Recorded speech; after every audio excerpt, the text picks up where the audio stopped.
21 साल की जवान लड़की अपने पिता को खाना खिलाने के बाद उन्हीं के बिस्तर पर उन्हीं के कमरे में लेट जाती है। जब वो पिता खाना खाने के बाद अपने बिस्तर पर सोने आते हैं तो देखते हैं कि उन्हीं की बेटी सोई हुई है। तो कहते हैं कि बेटी आज आप यहाँ क्यों सो रही हो। तो बेटी कहती है कि पिताजी आज मेरी तबीयत कुछ ठीक नहीं है और आज मुझे डर जैसा लग रहा है तो मैं यहीं सोना चाहती हूँ। तो पिता कहते हैं कि ठीक है सो जाओ।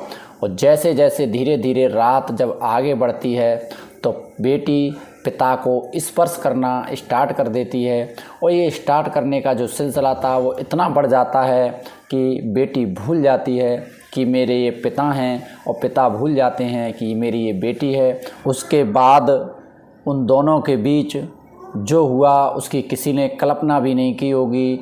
और धीरे धीरे जब ये बात पड़ोस में पता चलती है तो धीरे धीरे आग की तरह पूरे गांव में फैल जाती है। और दोस्तों इससे जब बेटी को पता चलता है तो बेटी एक ऐसा कदम उठाती है जिसकी किसी ने कल्पना भी नहीं की होगी, किसी ने सोचा नहीं होगा।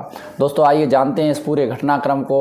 उससे पहले आपसे एक रिक्वेस्ट है कि वीडियो को कर देना लाइक और चैनल को कर लेना सब्सक्राइब, जिससे मेरा हौसला बढ़ता रहे। नमस्कार, स्वागत है एक सच्ची घटनाओं पर आधारित क्राइम स्टोरी के नए इस एपिसोड में।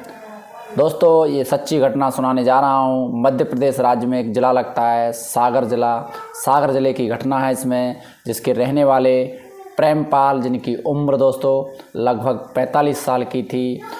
उनकी एक बेटा था जिसकी उम्र 10 साल की थी और उनकी 2 बेटियां थी, जिसमें बड़ी बेटी पूजा जिसकी उम्र 21 साल थी और छोटी बेटी थी सपना जिसकी उम्र लगभग 15 साल थी।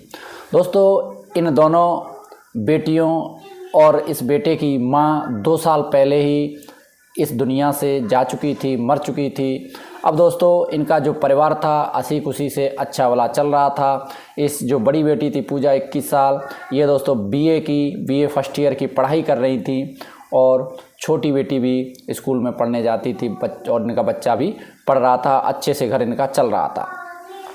एक दिन इनके पिता के बारे में जो दिमाग में ख्याल आता है कि क्यों ना मुझे इन बच्चों की अच्छे से परवरिश हो जाएगी और मुझे क्यों ना शादी कर लेनी चाहिए। जब इस बात की भनक इनकी जो बड़ी लड़की है उसको लगती है तो उनके दिमाग में ये घूमता है कि जो हमारी नई माँ आएगी पता नहीं हमारे बहन और भाई के साथ क्या सलूट करेगी, उनको अच्छे से रखेगी कि नहीं रखेगी।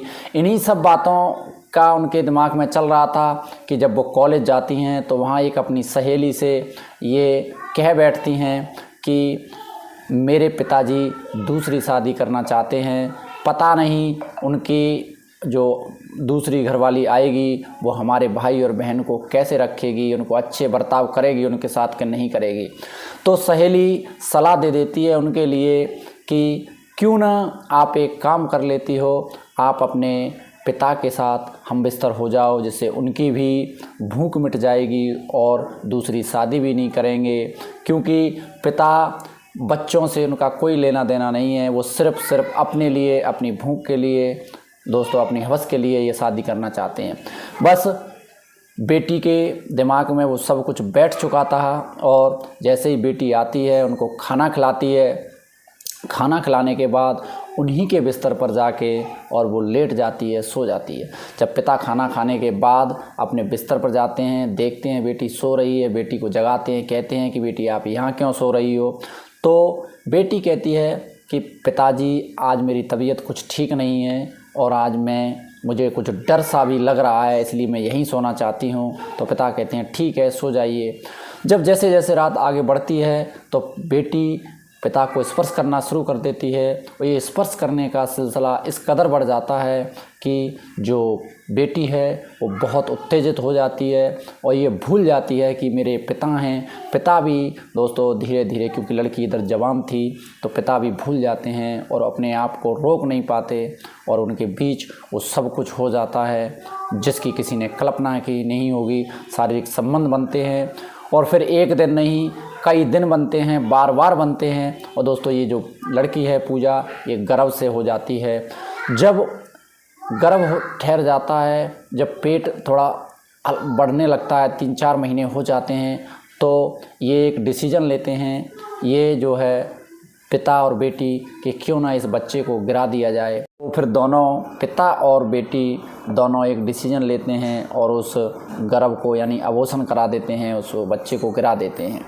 उसके बाद फिर उनके बीच जो सिलसिला था वो यूं ही चलता रहा, उनके बीच शारीरिक संबंध बनते रहे और वो इस काम को अंजाम देते रहे।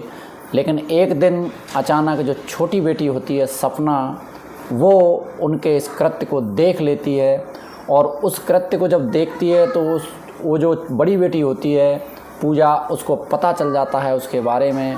तो जब पता चल जाता है, पिता को हालांकि इस बारे में नहीं पता चला था कि मेरी छोटी बेटी ने देख लिया है, लेकिन बड़ी बेटी को पता चल चुका था।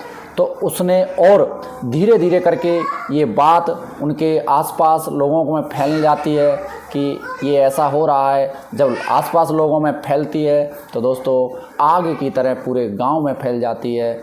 और लड़की इस जो छोटी बच्ची ने देखा था उस सदमे को बर्दाश्त नहीं करती और अपनी पिता की लाज जाने के चक्कर में, उनकी बदनामी होने के इस डर से वो एक दिन अपने आप को फांसी के फंदे पर लटका लेती है, फांसी लगा लेती है। जब उसकी मौत हो जाती है तो फिर पुलिस को खबर दी जाती है, पुलिस आती है, उसको उतारती है और उसे पोस्टमार्टम के लिए हॉस्पिटल भेजा जाता है और फिर उसकी बॉडी को जो है दे दिया जाता है। लेकिन जब इसकी जांच की जाती है, छोटी लड़की से पूछा जाता है, तो छोटी लड़की सब कुछ पुलिस के सामने बता देती है।